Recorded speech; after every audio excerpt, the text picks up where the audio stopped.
Looking forward to tapping into the career of the great Mark Willard. He is on Twitter at Mark_T_Willard, formerly of Fox Sports Radio. Now the man works at KNBR, Pac-12 Networks, does a podcast for the Giants. This guy is tapped into so many different projects. I don't know, with 3 kids and a family, how he has time to talk with me, but I'm Bryan Fenley. I got to meet Mark during our time working together at Fox Sports Radio. I'm an anchor there, and I'm on Twitter at Bryan Fenley. Mark, first of all, so glad to have you.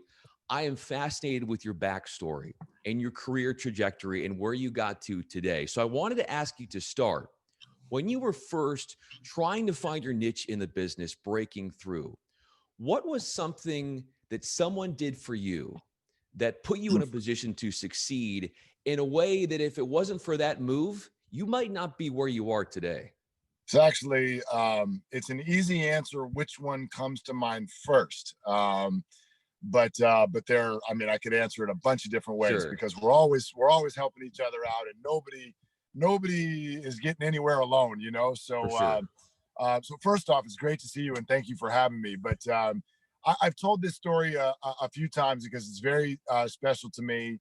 And it goes way back to when I was still a student at Cal Poly. I was a pretty ambitious person, and so tried to get things going while I was still in school. And I did have some success working kind of in the commercial space outside of school while I was still in school. And kind of long story as to how I ended up doing public address announcing for the basketball team at Cuesta College, which is a junior college about 10 minutes away from Cal Poly. And so, so I ended up over there. This is probably my, gosh, I don't know, maybe my sophomore or junior year in college. And so I'm doing PA, and I'm right next to the guy who's doing the play-by-play on the radio for Cuesta. And I don't know if it was .com or some local radio station, who knows back then. And this was in the mid to late 90s. His name is Mark Miller. And Mark was a great dude. So we get to talking and get to know one another. And he starts to kind of hear about like what it is I want to do with my career in radio and TV, and certainly was very interested in play-by-play and had done some. But he would bring me on at the halftime show and things like that. Well, one day we're at a basketball game and he says, "Hey, I'm doing a Cuesta baseball game tomorrow. Why don't you come on out, hang out with me for a few innings? You know, you can do a few innings with me." I'm like, great. I mean, fantastic. So we go out there. It's a little bit of an overcast day, which was relevant. I'll tell you why in a sec, but we're here doing a baseball game. No booth. We're just outside at a table. And I know nothing about Cuesta baseball or who they're playing or anything. I don't know anything. But we do like an inning or two together, and then Mark starts telling me in between innings he doesn't feel well. And he keeps kind of harping on, like each inning it gets worse. I don't feel well. I don't feel well. And I'm just like, gosh, I'm so sorry to hear. And after, let's say, the fourth inning, takes his headset off during a break, and he looks at me and goes, "I don't have it in me. I'm out of here. You got this." And he's gone. And I mean, it was that quick. 1 minute, it was just like, you're doing the game. To this day, and I don't know exactly where Mark is today, but to this day, I don't actually know how sick he was, or even if he was sick, because what he did, I found out the next day. He ran to the phone and he called his boss. This is at a radio station called KPRL in Paso Robles. He knew that the radio station was looking for a high school football play-by-play man for the fall. Wow. Called his boss and he said, "I want you to turn the radio on right now. I just left the Cuesta game and I left this kid, Cal Poly student, on the air. Why don't you take a listen?" I didn't know any of this. Good thing, because I probably would have thrown up. You know, it starts to drizzle. There's that overcast. So any notes I had taken in the first 4 innings get washed away. I barely know the names of the players, but I do what I can. I get to the game. I get a call in the morning from the program director of KPRL. His name's Kevin Will. And he says, "Hey, I listened to you on the radio yesterday. I want you to come to the station later today. I want to talk to you." I said, "Okay." I still had no clue what was going on. Brings me in, and right there, Bryan offers me the job to Jeez. do play-by-play for high school football, which I ended up doing for like 3 seasons, I think. Paso Robles high school football. We got to like, there where things were a little more spread out. I would do the games every Friday night. I would drive sometimes as far as Bakersfield or whatever to do the road games.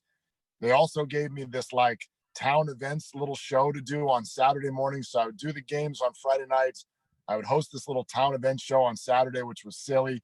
And then I would run the board for some of the other shows. So I learned a lot about radio in a commercial setting while I was still in college. And I bet like you can sort of trace every job you have to the one before it. Sure. And so that opportunity was instrumental in me eventually getting to do games for Cal Poly, which was instrumental in me eventually getting a job doing minor league baseball games, which was instrumental in, this chain link fence that gets created. I'll never forget that moment. I don't know why he did it, but he did. Maybe he just was really sick. I don't know. But even if he was, the fact that he called his boss and played that the way he did, I'm forever grateful. Either way you look at it, he was giving back in a way. And Yep. in an industry, Mark, where a lot of times some people get caught up in it's me. Hey, look at me, my ego, this and that.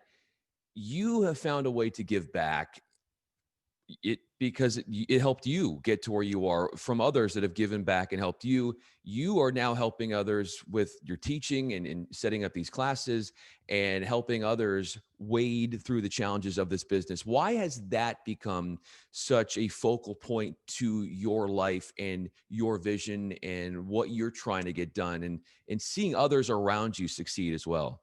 Yeah, I appreciate you saying that. And there's two main reasons why, and it is really an extension of the story I just told you. Like, I mean, it dawned on me early in my career as I watched, that we say things, unfortunately, like, it's not how good you are, it's who you know.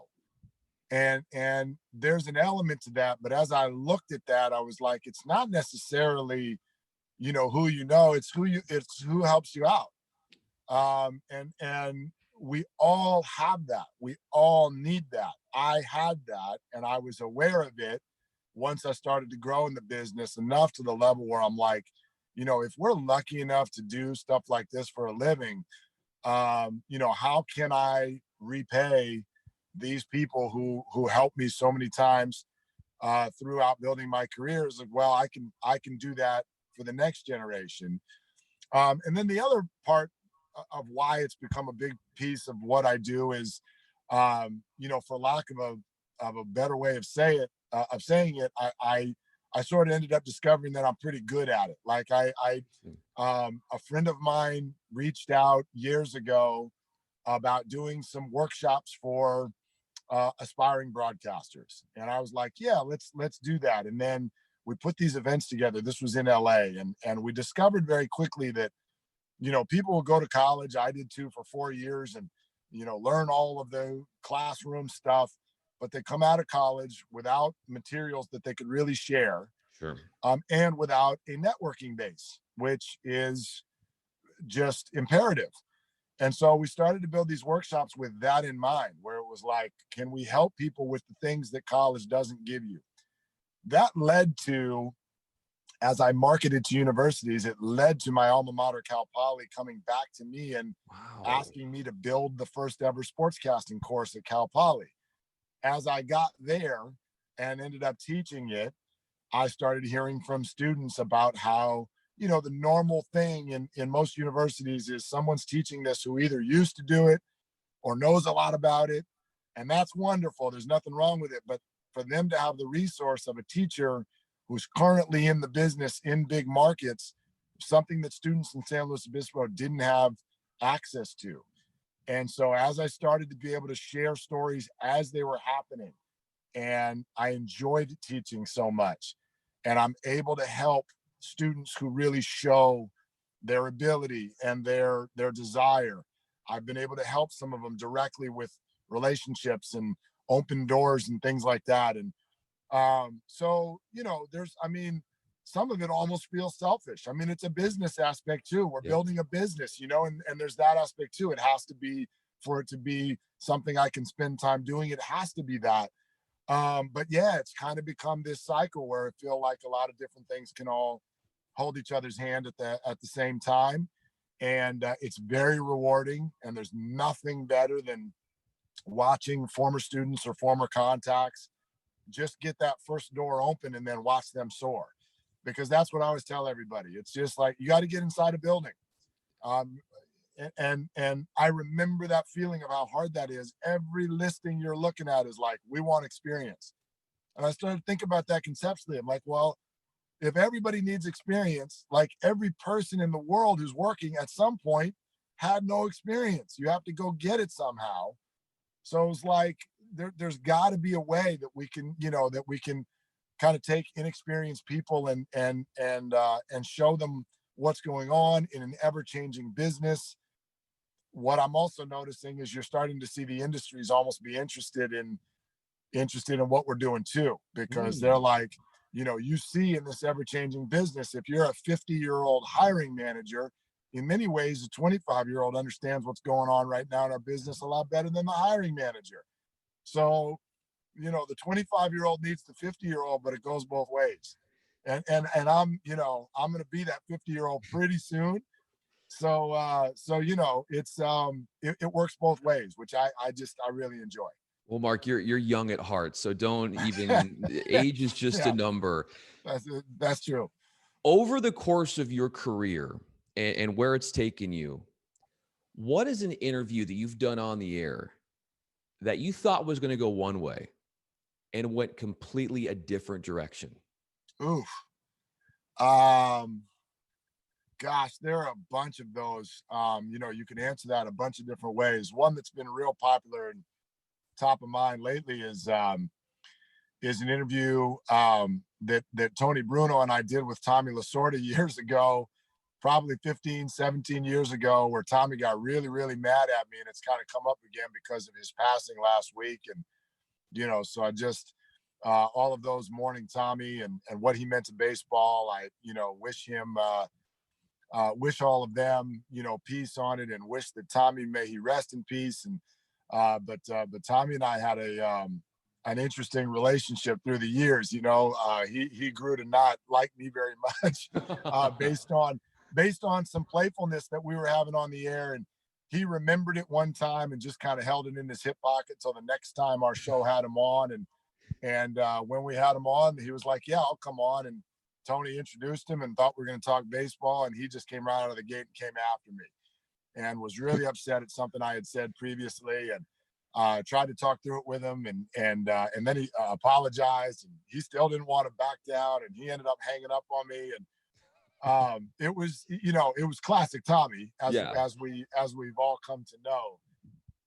But what was interesting for me was as a I was in my 20s then, I think, late 20s, but I was still early enough in the business to where, like, I cruised around for probably 5 to 7 hours after the show with a pit in my stomach. Like, I thought I was in big trouble. I didn't know. I mean, the way it was processing in my mind, I was like, I don't know if I'm going to have a job tomorrow. Interesting. And 5 o'clock, I get a call from my boss. He's like, by the way, that was one of the most compelling radio segments I've ever heard in my life. It was hilarious. It ended up kind of, in a 17 years ago sense, kind of going viral. Like, there was media attention to it. They loved it. And I, that wasn't my goal. Wasn't trying to have a fight with Tommy Lasorda. But that was a great learning experience for me, because I both held my ground, but I wasn't a jerk about it. Like, I apologized. I was like, look, I'm not trying to, and, he kind of came off sounding like like the old bitter man or whatever, but it was Tommy. So it was just, it wasn't a big deal. I thought it wasn't. But that stuff happens. Rob Parker and I were doing an interview at Fox Sports Radio a number of years ago where he and Rick Barry started screaming at each other a minute into the interview. And I was just like over here on the side, like, whoa, they started a disagreement about something basketball wise, and both of them are, pretty aggressive personalities, and it just escalated. And started calling each other loser, and they're yelling at each other, and Rob's yelling at the producers to hang up on Rick Barry. And I'm like, wait a minute, but we're talking to Rick Barry. And like, I don't know if I did a good job of it. I'm trying to like ride the line of like, well, hang on. I still want to talk to Rick Barry, but I also want to like respect where my partner's coming from. Just tried to play like the peacemaker of it. So stuff like that happens all the time, but it happens in great ways too. It's not a name that many will recognize, but there's a linebacker for the 49ers named Azeez Al-Shaair, young player, 2 years in the league. Wasn't even supposed to make the team a few years ago, but did. Sort of really interesting backstory. He's had a hard life, had a house burned down a number of years ago, has had to kind of take a father role. And, those types of interviews happen where about a year ago I had him on, and you think you're just like going to talk to the linebacker of the 49ers and talk football. And, we started to learn his story a little bit, and he was very open and honest and sharing with it. And the next thing you know, you have like this Oprah vibe going on in the room, and so there's that kind too. So I mean, I could give you 1,000 examples, but those happen all the time, and I love that. My favorite part about radio, whether it's an interview or just a conversation, is where it kind of starts in one spot and then goes in a very human direction. I think that's the good stuff. How do you feel, Mark, your entertainment style, the way you convey yourself on the air, is being received in the Bay Area? And how do you want your brand and what you're doing, your show, to continue to grow? How do you see that happening at KNBR?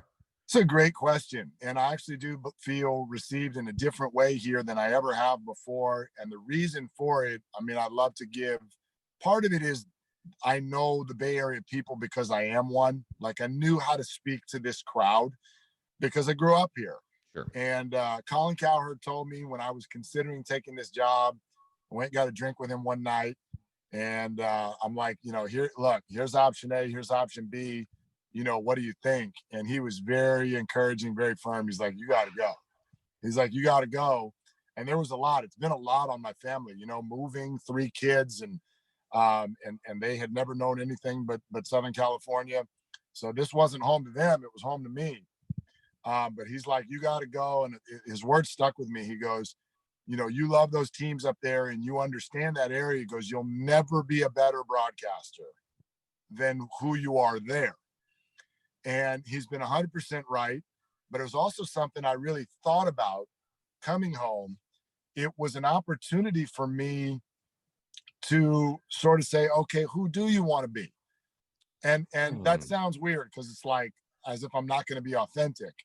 But it was an opportunity for me to ask the question of, okay, who are you and how do you effectively get that across? Because all of us, when we get on the air, are kind of like, okay, like we're going to like get hopped up. And sometimes we try to sound like someone else or try to be something other than who we are. That usually for me meant louder.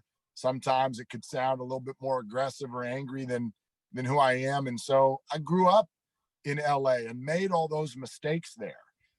And coming home, I was able to be like, okay, I now know who I am and I know this audience, and I've got to really think about how do I share that? Because I want to be just my authentic me and let the audience get to know me. And if that means sometimes doing things against the radio way you're supposed to do it, you got to do it. Because this audience, it's the Bay Area, like it's a little bit eclectic. And by the way, with Fox, it was like the Bay Area does not like the loud debate. Like they think that, Stephen A. Smith of the world, they're just like this. It's just like kind of silly. This market tends to feel that way. And so I really had to be open to being like, look, just chill, just kind of chill and be you. And so, now you ask about going forward.